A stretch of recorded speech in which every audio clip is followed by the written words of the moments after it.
Hello everybody, my name is Natasha, and His Royal Highness Prince Bertie the Frog has commanded me to tell you the story Nori of the Flying Trunk by Hans Christian Andersen. It's a story about a young man who was very good looking and ever so clever at telling stories. Sadie the Swan, who lives on the same pond as Bertie, says that she would really like to meet him one day. But I'm not so sure that I would. See what you think. There was once a merchant who was so rich that he could have paved the whole street, and perhaps even a little side street besides, with silver. But he did not do that, for he knew other ways to spend his money. If he spent a shilling, he got back £1. Such an excellent businessman was he, till he died. Now his son inherited all his money. He lived very merrily. He went every night to the theatre, made paper kites out of £5 notes, and played ducks and drakes with sovereigns instead of stones. In this way, the money was likely to come soon to an end, and so it did.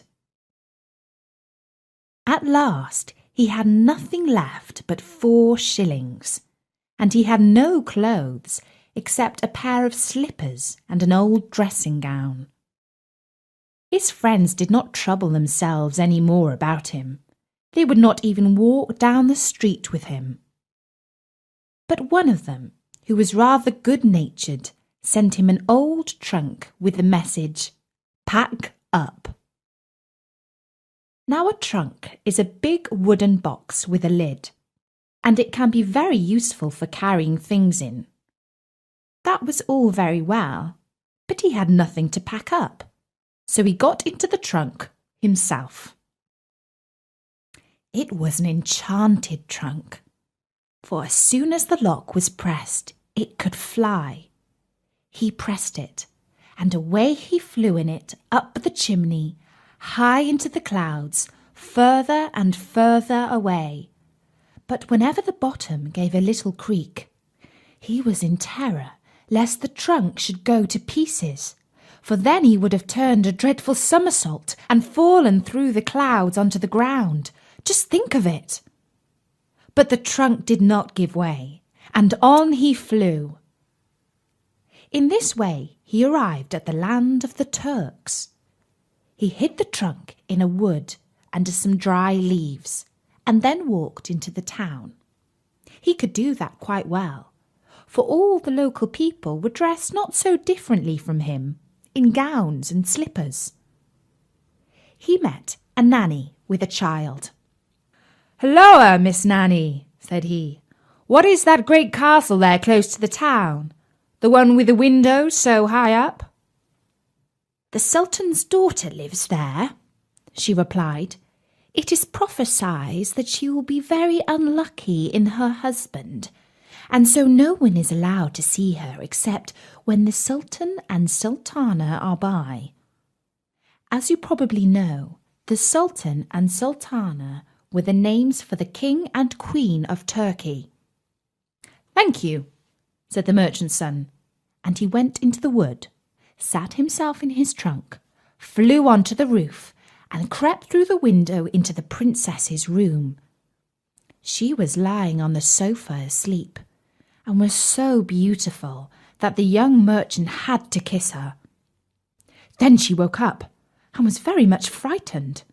But he said he was a Turkish god who had come through the air to see her, and that pleased her very much.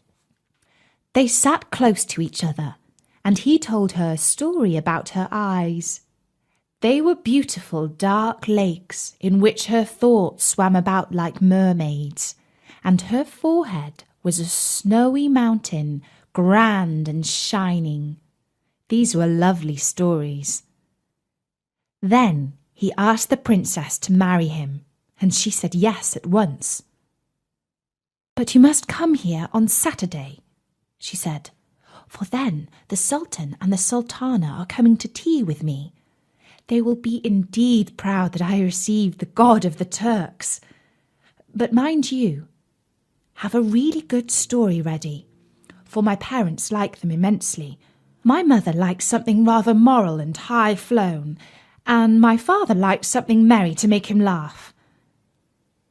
"Yes," he replied, "I shall bring the very best fairy story that is both serious and funny." But the princess gave him her sabre, which is a curved sword set with money. Then he flew away, bought himself a new dressing gown, and sat down in the wood and began to make up a story, for it had to be ready by Saturday, and that was no easy matter. When he had it ready, it was Saturday. The Sultan, the Sultana, and the whole court were at tea with the princess. He was most graciously received. "Will you tell us a story?" said the Sultana, "one that is thoughtful and instructive." "But something that we can laugh at," said the Sultan. "Oh, certainly," he replied, and began. "Now listen attentively. There was once a box of matches, which lay between a tinder box and an old iron pot, and they told the story of their youth. We wooden matches used to be the branches of the green fir trees. Every morning and evening the dew sparkled on us like diamonds, and the whole day long we had sunshine, and the little birds used to tell us stories. We were very rich, because the other trees only dressed in summer, but we had green leaves for our clothes in summer and in winter. Then the woodcutter came, and our family was split up. We have now the task of making light for people. That is why we live in the kitchen." "My fate was quite different," said the iron pot, near which the matches lay. "Since I came into the world, I have been many times scoured clean with a wire brush, and I can tell you, it doesn't feel very pleasant. And besides that, I have cooked ever so many dinners. My only pleasure is to have a good chat with my companions when I am lying nice and clean in my place after dinner." "Now you are talking too fast," spluttered the fire. "Yes, let us decide who is the prettiest," said the matches. "No, I don't like talking about myself," said the pot. The oven said, "I will tell you the story of my life.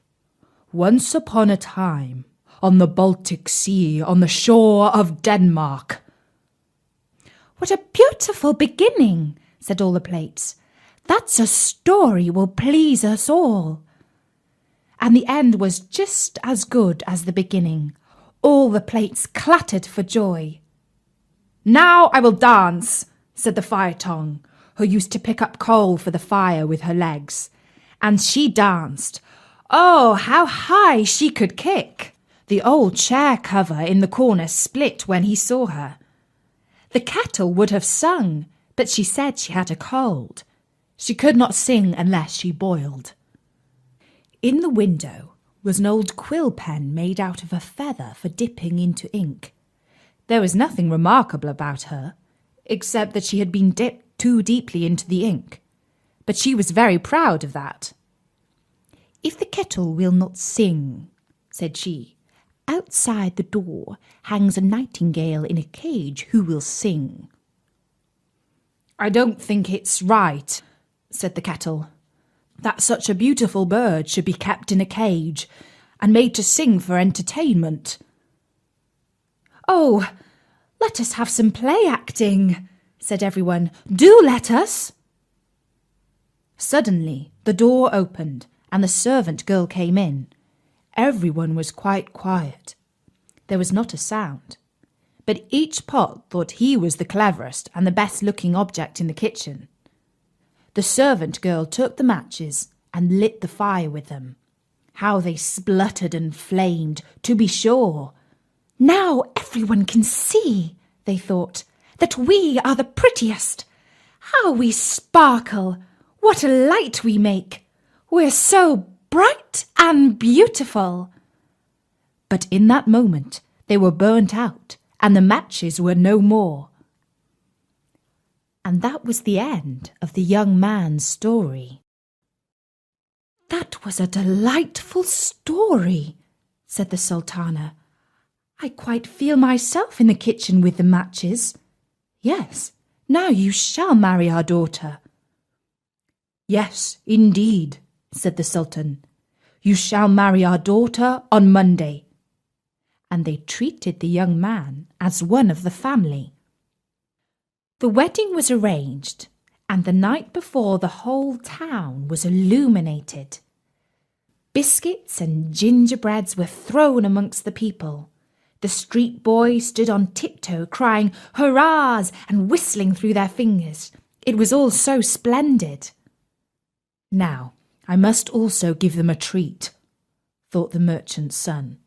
And so he bought rockets, crackers, and all the kinds of fireworks you can think of, put them in his trunk, and flew up with them into the air.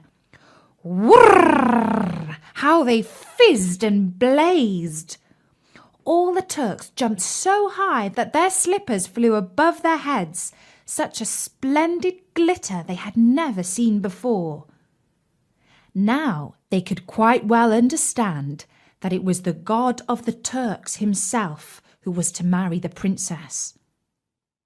As soon as the young merchant came down again into the wood with his trunk, he thought, "Now I will just go into the town to see how the show has taken." And it was quite natural that he should want to do this. Oh, what stories the people had to tell! Each one whom he asked had seen it differently. "I saw the Turkish god himself," said one. "He had eyes like glittering stars and a beard like foaming water." "He flew away in a cloak of fire," said another. They were splendid things that he heard, and the next day was to be his wedding day. Then he went back into the wood to sit in his trunk. But what had become of it? The trunk had been burnt. A spark of the fireworks had set it alight, and the trunk was in ashes. He could no longer fly up to the tower, and could never reach his bride. The princess stood the whole day long on the roof and waited for the young merchant. Perhaps she is waiting there still. But he wandered through the world and told stories, though they are not so merry as the one he told about the matches. And that's the story, Nori, of The Flying Trunk by Hans Christian Andersen. If you would like to hear more stories like this one, don't forget to drop by at storynori.com. Bertie has loads more free stories and lots of other interesting things besides. So tell all your friends about Story Nori too. I'll be back with another story. Until then, from me, Natasha, bye-bye.